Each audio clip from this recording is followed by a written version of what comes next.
So welcome to Why Sew, the podcast where some of your favorite sewing personalities and rising stars share what motivates them to create using needle and thread. I'm your host, Jason Prater, and with me today is Abby Glassenberg of the Craft Industry Alliance. I'm really excited to get to speak with her about why she sews. So welcome to Why Sew, Abby.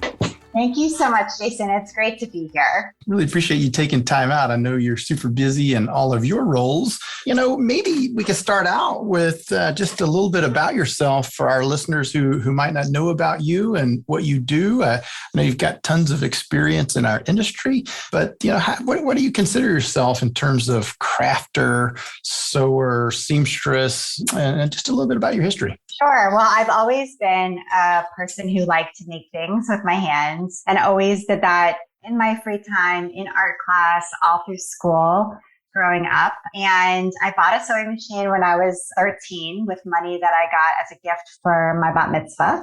Wow. And my mom didn't have a sewing machine and neither did my grandma. Neither of them sewed. So I was kind of on my own. I had taken a home ec class at school and done very poorly, but realized that there was really cool potential in sewing and it was something I wanted to do more of. So I got this sewing machine. It was a Burnett 330. It was a very kind of home ec grade sewing machine, very basic. And I kind of learned, on my own, but without an adult there to help, I didn't get super far. And anyway, yeah, so I went to school and studied history. I went to Johns Hopkins undergrad, and then I did Teach for America, and I taught middle school social studies and French in the Mississippi Delta for 2 years. And then I came up to the Boston area to go to grad school, and I got a master's degree in education. And after that, I worked in a nonprofit for a while and then went back to the classroom and taught sixth grade social studies. And then I had children. So, so I'm formally trained as a teacher and I still love teaching and still use a lot of the things that I got, in those earlier years in my current role. So, so I was home with a baby, and after about 10 months or so, I was like, I need to do something else. I had a really busy job right up until she was born. Right. And so I just needed some adult conversation and something creative for myself. So I had read about blogging in the New York Times in 2004.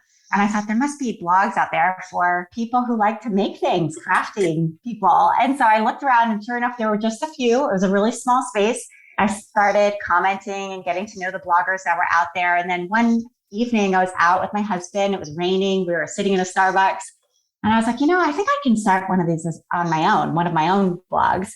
And he's like, well, what would you call it? And I said, well, I'll call it While She's Napping. And I wrote that out on a napkin and it looked like While She's Snapping. And so I was like, well, I'll call it While She Naps. So I had no intention of starting a business. I just started a blog. And it was basically just when my baby would nap, I would do origami, I would decorate a cake, I would sew something, and then I would just take a picture.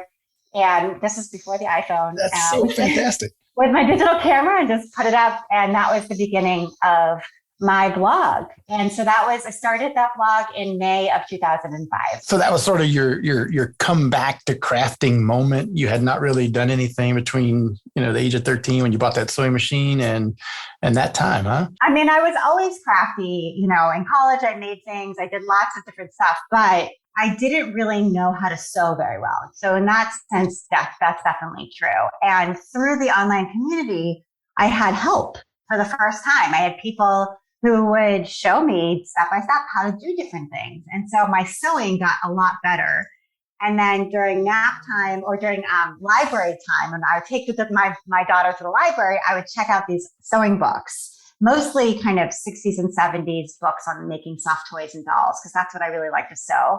And then when she was napping, I would sew from them. And so I would post about that on my blog. And really, that's how I developed my sewing skills, was just through the online community and through lots of trial and error. I started an Etsy shop in July of 2005 when Etsy was still in beta.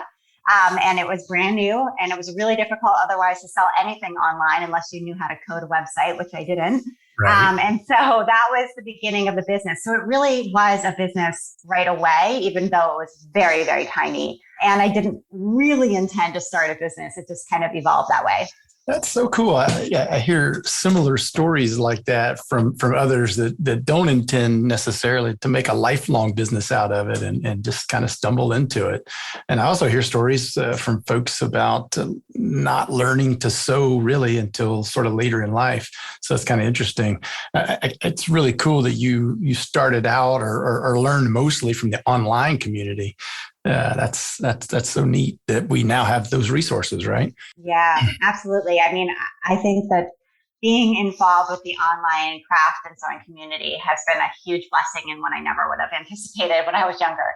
Yeah, especially these last couple of years with the pandemic, and we've seen that explode even further. I believe it's kind of feels like it's here to stay as far as virtual teaching, virtual learning across all sectors.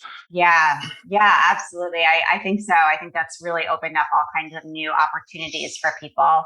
And so I will just say, like, that blog led to a lot of really great opportunities for me. I ended up writing my first book, The Artful Bird, and then my second book, which is Stuffed Animals from Concept to Construction. And those were great opportunities. I licensed Patterns to Simplicity. I did a kit with Quarto that was in Barnes and Noble. I did all kinds of interesting things. And through those opportunities over many years, I started to learn more and more about the business side of craft. Right. And, a lot of people are like me where they get into this sort of by accident. They didn't go to business school. I didn't go to business school or law school. But all of a sudden you're faced with, reading a book contract and understanding copyright, understanding intellectual property, and really like trying to buy wholesale. Like there's so much information, like what do you need for insurance that wasn't something that I knew about. And so I just started to learn about those sorts of things. And increasingly, that's where my interest lay, which was in helping craft-based businesses like myself get all of that information, find out what they needed to do to grow into a profitable and sustainable business. And so that's kind of how you transitioned then to the Craft Industry Alliance and starting that with your partner? Yeah, absolutely. I had started a podcast. I know this is a podcast. I have a podcast too. I had started a podcast actually in late 2013. Etsy had changed their policy about what is something handmade, like what is the definition of handmade. Okay. And they did a town hall meeting online that I attended, and I wrote a blog post. Increasingly, my blog was more and more businessy articles. I wrote a blog post about it, and someone from Etsy reached out to me and said, we'd like to talk to you about this further. And I thought, well, I'll do that if we can record the conversation and I can post the file for my blog readers to listen to. So I thought they would never say yes. I was like, oh, who would say yes to that? Right. But they agreed. And so we did. We recorded the conversation. And I posted, then I had to figure out how to host audio, which I didn't know anything about. But I did do that, and it got downloaded 8,000 times in the first 24 hours that it was up. Wow. And I was like, okay, this is really interesting. I talked to a few more people, for interviews that I posted the audio file for. And then in January of 2014, I started a podcast for real. And through that, I got to interview Kristen Link, who some listeners will probably remember had a very, very popular website called Sew Mama Sew. Yes. Yeah. It was a contributor site. So like lots and lots of people, myself included, contributed DIY tutorials and patterns and things like that to Sew Mama Sew. And Kristen was great. And I had her on the podcast 1 month. And then in sort of the in-between time, I had been working, as I said, on more and more business-related content, and I had created a newsletter, which I was sending out with a roundup of like craft business news of the week. Right. And that was really popular. Yeah, it was, my blog, While She Naps, but it was really popular. I had a pretty big list at that time, and I thought, what if I created like a newsletter for the industry and I charged for it, and it became something that people paid a small amount and got this newsletter. So I was in the process of figuring out, okay, this was before Substack, before like it was easy to charge for a newsletter. And so I was like, how do I figure this out? So I had started the process of like contacting a lawyer to draw up some terms and conditions and things like that. And then the phone rang one day, and it was Kristen Link from Sew Mama Sew, and she said, do you want to start a craft business conference with me? And at that time, I had 3 young kids. And I was like, I can barely travel. Like for me, if anyone else is a mom of 3 kids, like if I was a stay-at-home mom. I understand. Yeah. That's a total production to try to train somebody to do what you do every day for a short period. Yeah. It was impossible. My husband works full time. I was like, but we got on the phone, she and we started talking. I said, well, I was thinking about doing this paid newsletter thing. And you're thinking about doing a conference. So we started talking. We came up with this third idea, which was to create a trade association that would serve the industry in a new way. Because although we did have several trade associations for different parts of the craft industry at that time, really what they were focused on was trade shows. So they were really a trade show organizations. Exactly. And we were not in the trade show business. So we thought, well, we'll provide all the goodness that you get at the trade show, but all year long and online and available to everyone. And so we set about trying to figure out how to do that. We talked to a lot of different constituents. We talked to people in the lingerie industry, in the construction industry, people who are part of trade organizations, and asked them, like, what's valuable to you? Why are you a member of this organization? What do you need from them? And then we talked to lots of people within craft as well. Like, if we were to start something like this, what, how would you like it structured, et cetera? So we had a lot of conversations. We built out a website, which took about 10 months. And then we launched Craft Industry Alliance in October of 2015. I love hearing those kinds of stories. It's I'm always so impressed by young mothers raising their family and then starting a business. I mean, the energy that has to take and the commitment is impressive to me.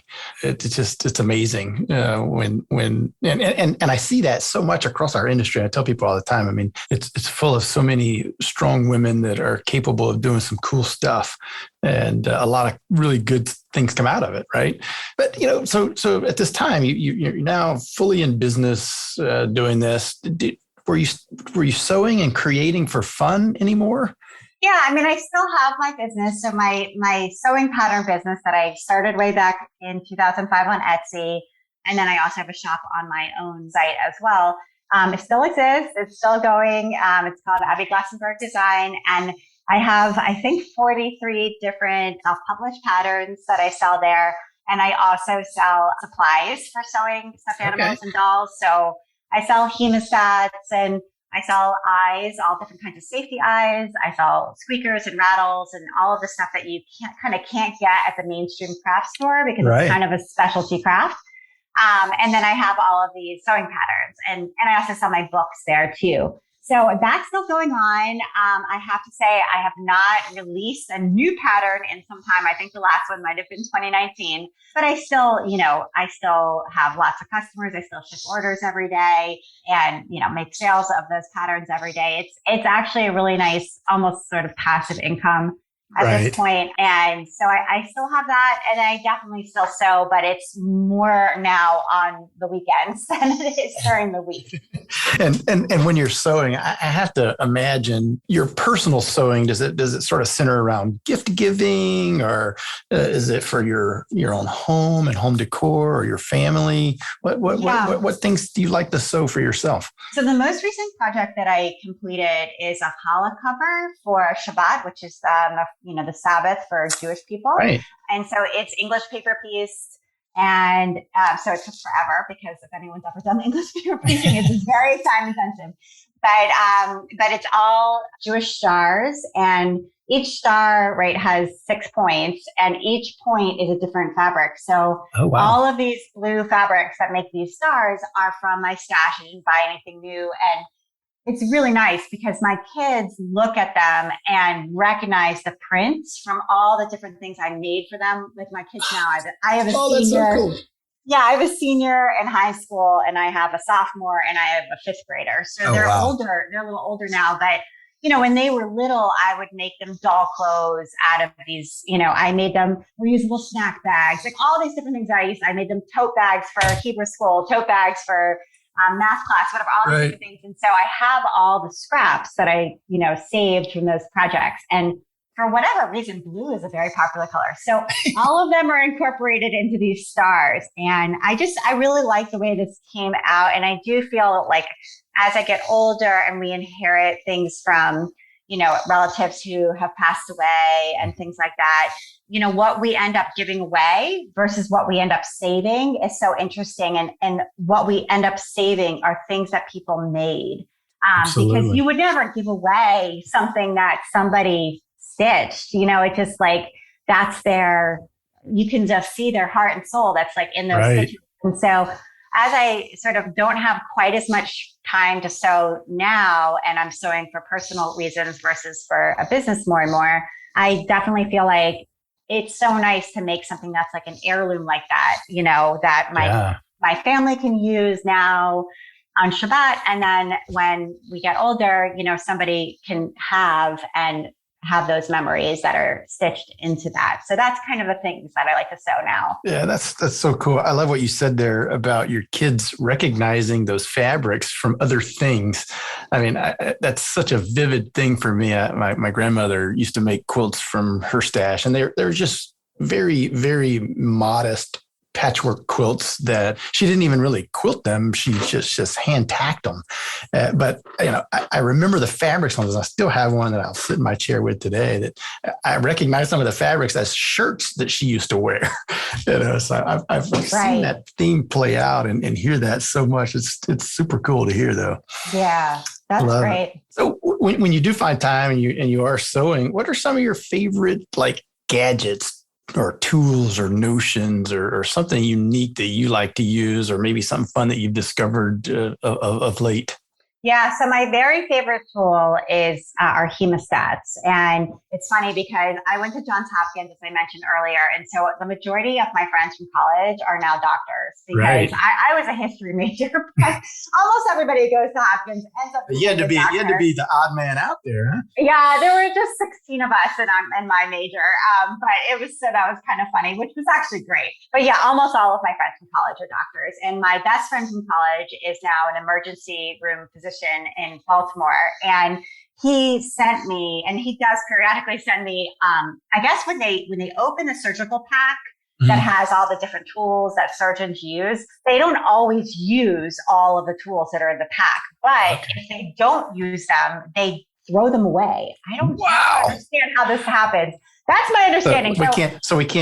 Those things can't be, that's fascinating. It's weird. And so one of the things that's in there are they're called surgical forceps or hemostats, and they look like scissors, but instead of the blade being sharp, the blade is not sharp. And you can clamp them to hold different things like in place when you're doing surgery. So he would send these to me. He hasn't sent them in a while, but I now buy them wholesale from a surgical supply company. But those are the best tool. And I love them for so many things. I have them in all different shapes and sizes. I think I don't even know. I probably have 20 pairs, but they're the best for turning, especially when you're making dolls and toys, for turning really skinny, long kind of tube shapes, right side out, and also for stuffing. So if you need to get stuffing into the far corner of something, you just pick up a little tiny bit of stuffing with the end of your forceps, shove it all the way inside to the furthest extremity, and then let go, and it stays there. So I absolutely love them, and I would say that is my favorite tool. That's fantastic. I think you're the first one that I've heard using like surgical hemostats in their sewing, but it's not uncommon. The last person I spoke to, their favorite tool was a spatula that they use in sewing, and she's got this very unique way that she uses it, and it's like, okay, that's really cool and different. Yeah. Too cool. So, I mean, obviously you've made, a business out of craft and while that's morphed and is now helping other crafters and really brands even within the industry, how beyond that has sewing really enriched your life, or what other opportunities has sewing or crafting, if you will, brought to your life? Well, for me, I am a very productive person as by nature. I love a good to-do list, and I will just work my way down and cross things off. I get tons of satisfaction from that. But the kind of downside of that is that I am often in a rush. So I'm not a perfectionist, and I often will just do things without enough attention to detail, like just kind of plowing through and tend to just be in a rush. And there's been many times in my life when that has come back to haunt me because I do things, I'm very productive, but then I rush around and do things too fast and they're not, exactly right. And so what I love about sewing is that you have to slow down. It forces you to slow down, look at everything, make sure it's correct, do it right, and do it once, because otherwise you're going to sit there and unpick that whole thing. And that is so tedious and annoying. Right. So that's what you have to cut it right. You have to mark it right. You have to sew it correctly. You need to iron those seams, press those seams, so there are all of these steps and you have to slow down and do them if you're going to get a good result. And trust me, I've tried to rush and it never works. So I think for my personality, that's like the best gift of sewing is it just makes me have to slow down. Oh, I love that. Yeah. What a lesson that you can get from that, man. We need this back in schools to teach kids that lesson that doing something well the first time is super important. And we can all get in a rush and just want to finish things and get on to the next, get on to the next, get on to the next. But what a super cool thing. I've never really thought about sewing in that way. Thank you for that. Sure. So obviously you have these patterns and make stuffed animals and you like to sew those kinds of things, but is there something else like, on your sort of sewing bucket list that you'd like to do that you've never tried or never done? Sounds like you've done English paper piecing and sounds like you're kind of well-rounded there, but is there something that you've been wanting to do or try that you haven't yet had a chance? Yeah, so I have one pattern that's for a puppet. It's kind of like Grover in that like you put your hand inside, the head is made of kind of soft foam and you can open and close its mouth and it can talk. It's one of my most popular patterns. And, it's pretty basic. It just has arms and like a fleece kind of tube that you put your hand up inside and you can decorate, the face any way you want. I've had customers make it into a dog and make it into a singer and all different kinds of projects with it. But I would love to take a class on puppetry, like on not actually acting the puppets. Right. I am not an actress anyway, but I love the construction of puppets and I just love puppets. So I would love to do something where it's like a summer-long course or a 6-month course with someone who's really an expert puppet maker and like do a puppet workshop and learn all the different ways to make incredible puppets because I just love them and I would love to make more of them. Oh, that's interesting. I never really thought about it in that way, that puppets, I'm sure, unlike a stuffed animal or some other sewn thing, have a whole unique set of things that they require, right? Yeah. That's my only pattern that uses foam. I think it's 1/4 inch or might be 1/2 inch foam. And you can buy it, at the fabric store. And it's like very flexible and you can cut it and then you glue it with like rubber cement. So you put some glue on the foam and then you put some glue on like cardboard or whatever and you wait. And then when they both are dry, you stick them together and then they stick really well. It's such an interesting process. It's just something that I never worked with when I make stuffed animals. I never use that kind of foam. Right. And then I also sell eyes for those puppets. So I found a factory in Japan that makes safety eyes and they made these custom puppet eyes for me they're like big white circles with a black, pupil, and they're really silly and fun and like nobody else has them because I just worked with this factory to make this mold. And so I sell those along with the puppet pattern and they're very fun and it makes it so easy to have such a cute expression on your puppet. But yeah, I would love to learn how to make more puppets and make more patterns for puppets and things like that. And then my other thing that I would like to learn how to, or would like to do sewing wise in the future is I would like to curate, kind of like edit a book that is not just my work, but the work of lots of different talented, sewing designers in our industry who make Jewish objects. So those are called Judaica. And it's like the challah cover, like I mentioned, but there's all these different, just like for any religious practice, there's all different, sort of textiles that you need for those. And the books that are out there on the market right now in that sector, they're really dated. They're from the 80s, and like nobody's going to want to make a project that looks like that now. And there's so many really amazing Jewish designers who have such beautiful work and could make pieces of Judaica. So I have talked to a bunch of them over the years, and they're all like, yeah, you should do that. And I haven't gotten around to it. So it may end up being a retirement project, but at some point I would love to edit a book of those sorts of things. That sounds super cool. I hope you find the time to actually put that together someday. It sounds like a super, super cool project. And also on the puppetry side, we have a Center for Puppetry Arts in Atlanta that I've always wanted to go to and still have yet to go there. But hope you find the right person that can help you and teach you more about sewing puppets. That sounds super cool. Yeah, totally. That sounds like a neat place. I have to go check that out. So you mentioned there's so many influential people in this industry, and you have a unique position that gives you visibility to a lot of those folks. Are there any makers or sewists that in particular that you admire, or you've patterned your own business and career after, or who have helped you significantly along the way?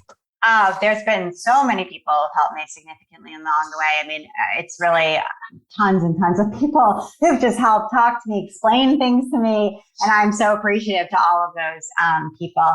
I think like right now, I love Sherry Lynn Wood's work. I'm sure you're familiar with her, but she creates improvisational quilts. And it's more than just quilting though. It's really about like becoming in touch with your intuition. And using that to guide how you cut fabric without a rotary cutter, just with scissors, and how you combine colors and kind of setting limitations and boundaries in your design work and seeing what you can do within those. So I love those parameters. I love the idea of using sewing as a way to become more in touch with yourself and who you really are, what colors you're really drawn to, and sort of what your true like inner design sense really is. I think, it's almost like sewing as like a meditative process, or I just love that. So I love that Sherry is like leading the charge there. I feel like her message is really unique and one that really appeals to me. I hear so often, there's so many positive things that you can say about sewing and crafting really in general, being an outlet certainly for creativity, but also just an escape in a lot of ways, and just a way to express yourself. So that's cool that you would point out her and that particular technique and type of quilting. Are you sewing anything right now? Yeah, good question. What am I sewing right now? Let's see. Well, I have this quilt that is a map of Boston. I bought it from Haptic Labs. Oh, I love those guys. Yeah, I'm not even going to say how many years ago it was because it's embarrassing, but I still have it out. And basically what you do is you layer, sort of the top piece of fabric that's pre-printed with a map of whatever city. So I live in the Boston area. So I got Boston. And then you layer that with some batting and a backing fabric. And then you embroider every sort of street, river, alley, all of it, and create this map of Boston. And then you can, of course, customize it with, like where you used to live and where you live now and where your favorite places are and things like that. So I don't know if I'm halfway through. Maybe it's one of those projects I kind of pick up and put down because it's very mindless, which is a good thing, for a lot of days. It's like great to sit in front of the TV, do something mindless. But at the same time, it's very mindless. So it's like a little bit less appealing than something like, let's start something new and creative and pull projects.